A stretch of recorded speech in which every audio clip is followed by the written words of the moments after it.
આપણે ગઈ વખતે અંતર્ગોળ અરીસા વડે રચાતા પ્રતિબિંબ જોયા હતા. હવે આપણે બહિર્ગોળ અરીસા વડે રચાતા પ્રતિબિંબ વિશે શીખવાનું છે. તો બહિર્ગોળ અરીસો હોય એટલે એની બહારની સપાટી પરાવર્તક સપાટી હોય, બહારની તરફ વક્રાકાર હોય, એને આપણે બહિર્ગોળ અરીસો કહીએ છીએ. હવે એમાં જે પ્રતિબિંબ કેવું મળે છે તો એની વાત કરીએ.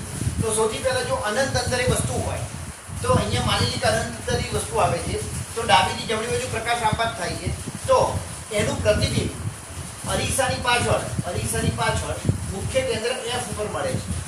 આભાસીને ચત્તુ મળે છે, વસ્તુ કરતાં અત્યંત નાનું એટલે કે બિંદુવત મળે છે. એટલે તમને લખી શકાય કે બહિર્ગોળ અરીસામાં અનંત અંતરે રહેલી વસ્તુનું આભાસી, ચત્તુ, અત્યંત નાનું બિંદુવત અરીસાની પાછળ પ્રતિબિંબ મળે છે. તો આ રીતે લખી શકાય. હવે એમ કહે કે જો કોઈ વસ્તુ બહિર્ગોળ અરીસાની સામે અનંત અંતર અને ધ્રુવની વચ્ચે હોય, તો ક્યાં પ્રતિબિંબ મળે? તો તમને આકૃતિમાં જુઓ તો અહીંયા પ્રતિબિંબ આપણને જે મળે છે P અને F ની વચ્ચે મળે છે. P અને F ની, આ P છે ધ્રુવ, F છે મુખ્ય કેન્દ્ર, એની વચ્ચે આપણે પ્રતિબિંબ મળે છે. અચ્છા, કેવું પ્રતિબિંબ મળે છે? તો કે વસ્તુ કરતાં નાનું મળે છે. અરીસાની પાછળ છે એટલે આભાસી અને ચત્તુ પ્રતિબિંબ મળે છે. અહીંયા જુઓ, ચત્તુ પ્રતિબિંબ છે, આભાસી છે, અને વસ્તુ કરતાં કેવું મળે છે? નાનું પ્રતિબિંબ મળે છે. તો એમ કહી શકાય કે જો આપણે કોઈ બહિર્ગોળ અરીસાની સામે અનંત અંતર અને ધ્રુવની વચ્ચે કોઈ વસ્તુ રહેલી હોય તો તેનું પ્રતિબિંબ અરીસાની પાછળ એટલે કે આભાસી અને ચત્તુ વસ્તુ કરતાં નાનું મળે છે, અને P અને F એટલે કે ધ્રુવ અને મુખ્ય કેન્દ્ર વચ્ચે મળે છે. તો આ પરથી બીજું ઉદાહરણ જોઈ લઈએ આપણે. તો બીજું ઉદાહરણ શું છે? તો કે જો કોઈ બહિર્ગોળ અરીસો છે, હવે બહિર્ગોળ અરીસાની સામે કોઈ પેન્સિલ રાખવામાં આવે તો શું થાય? તો પેન્સિલનું આપણે કેવું પ્રતિબિંબ મળે? તો આપણને પેન્સિલનું આભાસી, ચત્તુ અને નાનું પ્રતિબિંબ મળે છે. પણ પેન્સિલ જેમ દૂર લઈ જઈએ તેમ એનું પ્રતિબિંબ ક્યાં મળે? કે એ પ્રતિબિંબ મુખ્ય કેન્દ્ર તરફ જાય અને પ્રતિબિંબ કેવું બનતું જાય? નાનામાં નાનું બનતું જાય, અને છેલ્લે જો અત્યંત દૂર હોય, અનંત અંતરે હોય તો એનું પ્રતિબિંબ કેવું મળે છે? બિંદુવત મળે છે, મુખ્ય કેન્દ્ર પર મળે છે. તો આ પરથી આપણે બહિર્ગોળ અરીસા વડે રચાતા પ્રતિબિંબ વિશે શીખ્યા.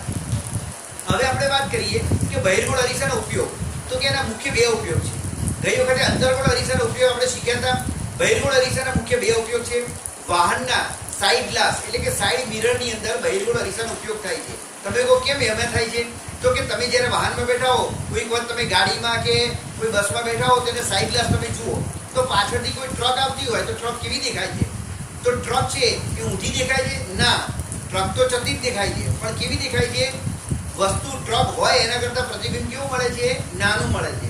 બીજી વાત, વસ્તુ કરતાં નાનું પ્રતિબિંબ મળે છે.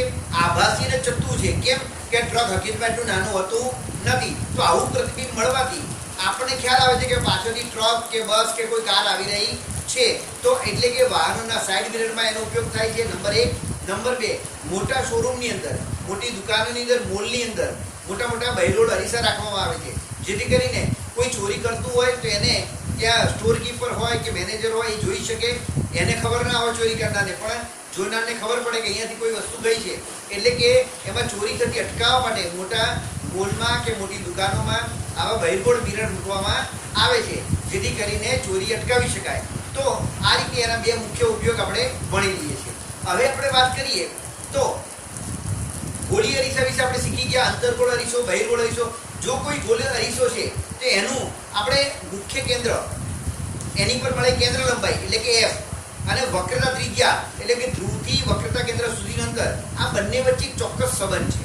તો એ સંબંધ વિશે આપણે શીખ્યા હતા. અને ના શીખ્યા તો ફરીવાર હું તમને કહી દઉં છું કેવી રીતે થાય, જોઈ લો.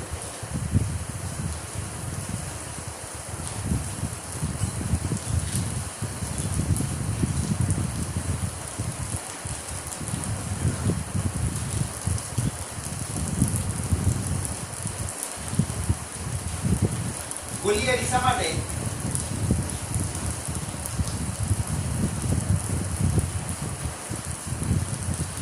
વક્રતા ત્રિજ્યા R. આ વક્રતા ત્રિજ્યા એટલે કે ધ્રુવ અને વક્રતા કેન્દ્ર વચ્ચેનું અંતર, P અને C વચ્ચેનું અંતર, અને કેન્દ્ર લંબાઈ બરાબર સ્મોલ f એટલે કે ધ્રુવ અને મુખ્ય કેન્દ્ર વચ્ચેનું અંતર એટલે P અને કેપિટલ F વચ્ચેનું અંતર તો આ બંને વચ્ચે શું સંબંધ છે? તો કે r બરાબર 2f, એટલે કે કેન્દ્ર લંબાઈનું ડબલ કરીએ તો આપણને વક્રતા ત્રિજ્યા મળે. આના પરથી એમ કહી શકીએ કે જો ગોળીય અરીસાની વક્રતા ત્રિજ્યા 20 સેમી હોય તો કેન્દ્ર લંબાઈ કેટલી? તો અહીં આપણે લખી શકીએ કે ભાઈ r બરાબર 2f, r એટલે કેટલા આપ્યા હતા? 20 અને છેદમાં 2 બરાબર f, f બરાબર 10 સેમી મળે. પણ અહીંયા આપણે બહિર્ગોળ અરીસા માટે +10 આવશે અને અંતર્ગોળ અરીસા માટે -10 આવશે. તો આપણે એમ કહી શકીએ કે વક્રતા ત્રિજ્યા અને કેન્દ્ર લંબાઈ વચ્ચે આ રીતે સંબંધ હોઈ શકે. તમારે આવું 1 માર્કનો દાખલો કે ખાલી જગ્યા પણ પૂછાઈ શકે છે, જે તમે લખી શકો છો. તો અહીંયા આપણે એક બીજી વસ્તુ ભણીએ કે ગોળીય અરીસામાં જે પ્રતિબિંબ મળ્યા એ જે પરાવર્તનને કારણે પ્રતિબિંબ મળ્યા છે એમાં કાર્ટેશિયન સંજ્ઞા પદ્ધતિ પ્રમાણે નિયમો છે. એ નિયમો પણ તમારે શીખવા જરૂરી છે, કારણ કે નિયમો હોય તો સૂત્ર આવે, સૂત્ર હોય તો આપણે જુદા જુદા પ્રકારના દાખલામાં આપણે એનું મૂલ્ય શોધી શકીએ છીએ. કેન્દ્ર લંબાઈનું મૂલ્ય, વક્રતા ત્રિજ્યાનું, પ્રતિબિંબની ઊંચાઈ, એનું ગુણોત્તર, આ બધું આપણે મેળવી શકીએ જો નિયમો ખબર હોય તો. અહીંયા સૌથી પહેલા આપણે નિયમોની વાત કરીએ.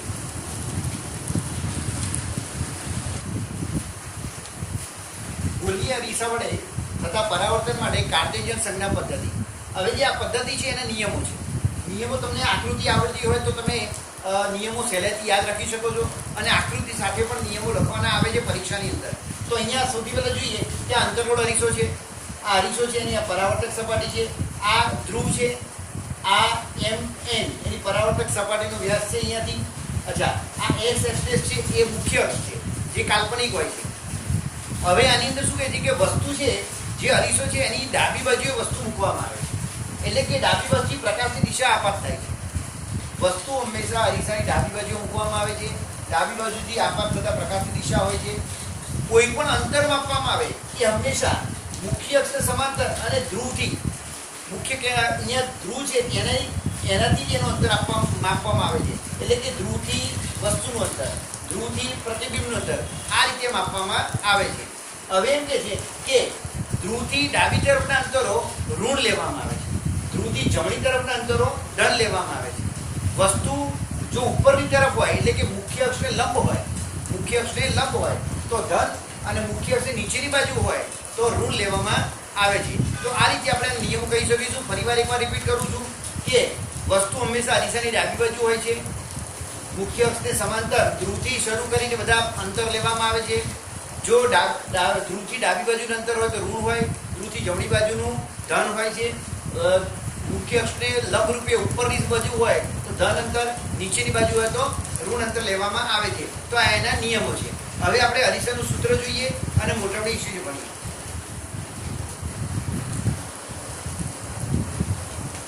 આપણે અરીસા વિશે શીખી ગયા, બહિર્ગોળ અરીસો, અંતર્ગોળ અરીસો. હવે આપણે અરીસાના સૂત્ર વિશે શીખીએ. તો અરીસાનું સૂત્ર એટલે શું?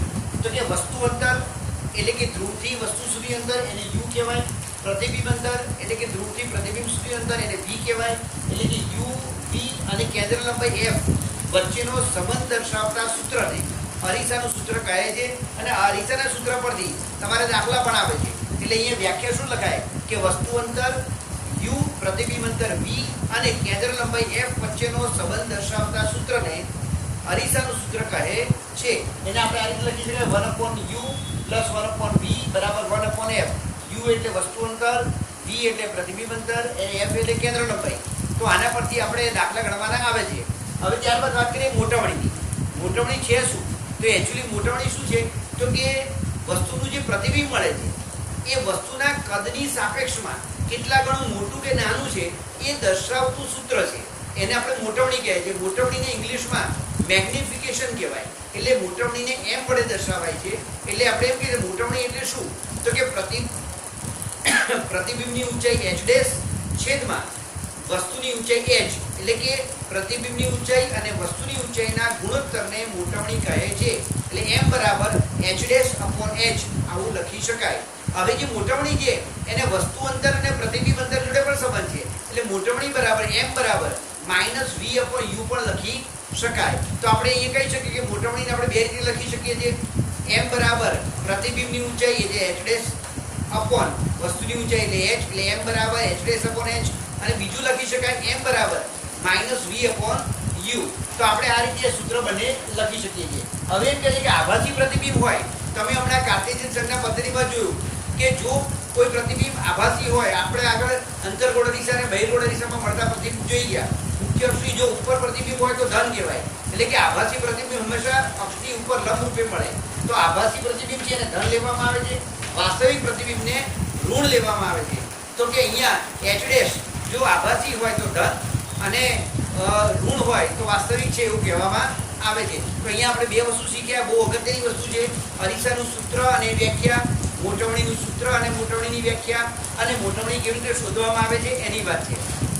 અહીંયા તમને કોઈ પણ દાખલો પૂછાય, ધારો કે આપણે ગઈ વખતે જોયું હતું કે ભાઈ હમણાં અમે જોયું કે વક્રતા ત્રિજ્યા, જો કોઈ ગોલીય અરીસામાં વક્રતા ત્રિજ્યા 32 હોય તો કેન્દ્ર લંબાઈ કેટલી થાય?